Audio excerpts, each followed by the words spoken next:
بسم اللہ الرحمن الرحیم۔ السلام علیکم۔ رضا اکیڈمی کی جانب سے میں آپ کو ویلکم کرتا ہوں۔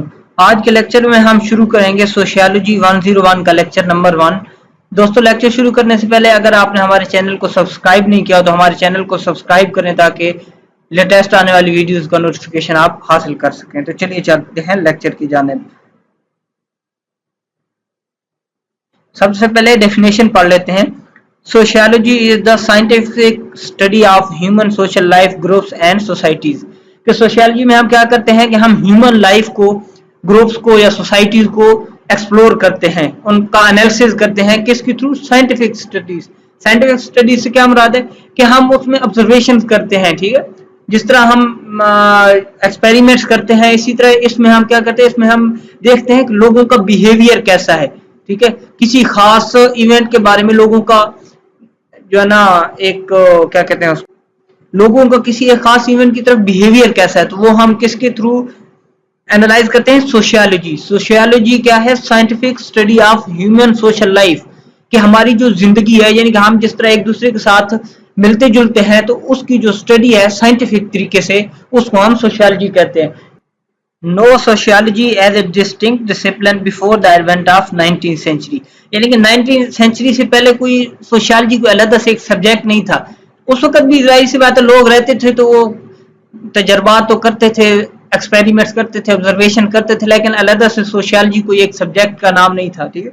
یہ 19ویں صدی میں اگسٹ کومٹے نے اس نام کو تجویز کیا تھا، ٹھیک ہے۔ آگے ہے جی 3 factor lead to the development of sociology, یعنی کہ کون کون سے فیکٹر تھے جس کی وجہ سے سوشیالوجی ڈیولپ ہوئی۔ اس کے 3 فیکٹر ہیں، ٹھیک ہے۔ جو پہلا فیکٹر ہے وہ ہے انڈسٹریل ریولوشن، ٹھیک ہے، یعنی کہ آپ کا انڈسٹریل، بہت زیادہ انڈسٹری کا ایکسپینڈ ہونا، یہ بھی ایک وجہ بنا سوشیالوجی کا، ٹھیک ہے۔ اور سیکنڈ فیکٹر کیا ہے؟ stimulated the development of sociology was imperialism۔ Imperialism سے مراد سامراجیت بھی کہہ سکتے ہیں، اور اس وقت سامراجیت سے مراد یہ ہے کہ یورپ اس وقت ایکسپینڈ کر رہا تھا، مختلف جو علاقے تھے وہ یورپ نے کیا کیے تھے؟ فتح کر لیے تھے، تو اس وجہ سے بھی سوشیالوجی ڈیولپ ہوئی، ٹھیک ہے۔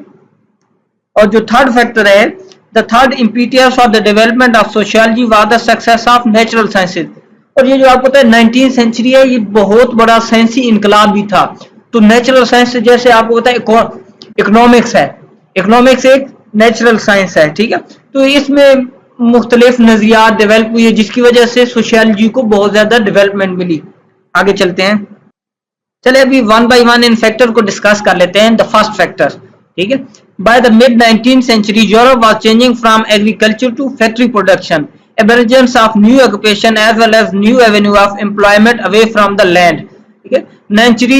19th century جو ہے اس کے ڈیولپ مڈل میں یورپ جو ہے نا وہ چینج ہو رہا تھا کسے؟ ایگریکلچر سے فیکٹری پروڈکشن کی طرف، یعنی کہ اس وقت انڈسٹریز بہت زیادہ گرو کر رہی تھی، ہر روز کوئی نہ کوئی ایک نئی انڈسٹری جو ہے نا ڈیولپ ہو رہی تھی، ٹھیک ہے، فیکٹریاں بن رہی تھی، تو لوگ جو ہے نا چینج کر رہے تھے۔ اس سے پہلے کیا تھا کہ زیادہ جو ڈیپینڈنس تھی وہ تھی آپ کے ایگریکلچر پہ، یعنی کہ گندم وغیرہ کی پروڈکشن یا اس طرح کی جو چیزیں ہیں وہ ایگریکلچر میں آتی ہیں، تو وہ زیادہ لوگ یوز کر رہے تھے۔ لیکن 19ویں صدی کے مڈ میں کیا لوگوں نے فیکٹریاں بنانا شروع کر دی، ٹھیک ہے۔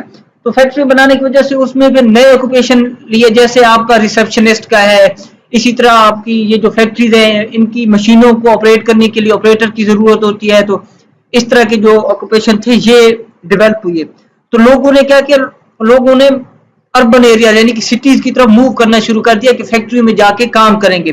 تو آپ کو پتہ ہے کہ اگر شہروں میں زیادہ آبادی ہو جائے گی تو اس کی وجہ سے کیا ہوگا؟ پل اینڈ پش فیکٹر ہوگا، ٹھیک ہے، بندے زیادہ ہوں گے، جگہ کم ہوگی، تو آپ کو پتہ ہے کہ جدھر بندے کسی فیکٹری میں اگر بندے بہت زیادہ ہیں تو آپ کو پتہ ہے ان کی ویجز کم ہوں گی، کیوں؟ اگر کوئی بندہ فیکٹری کو چھوڑ جاتا ہے تو اس کی جگہ پیچھے 1000 بندہ اور کھڑا ہوگا کہ جو اس کی جگہ لینے کے لیے تیار ہوگا، تو اس وجہ سے کیا تھا کہ ان میں کام کے جو اوقات تھے وہ بہت زیادہ تھے اور جو ان کی ویجز تھی وہ بہت کم تھی، ٹھیک ہے۔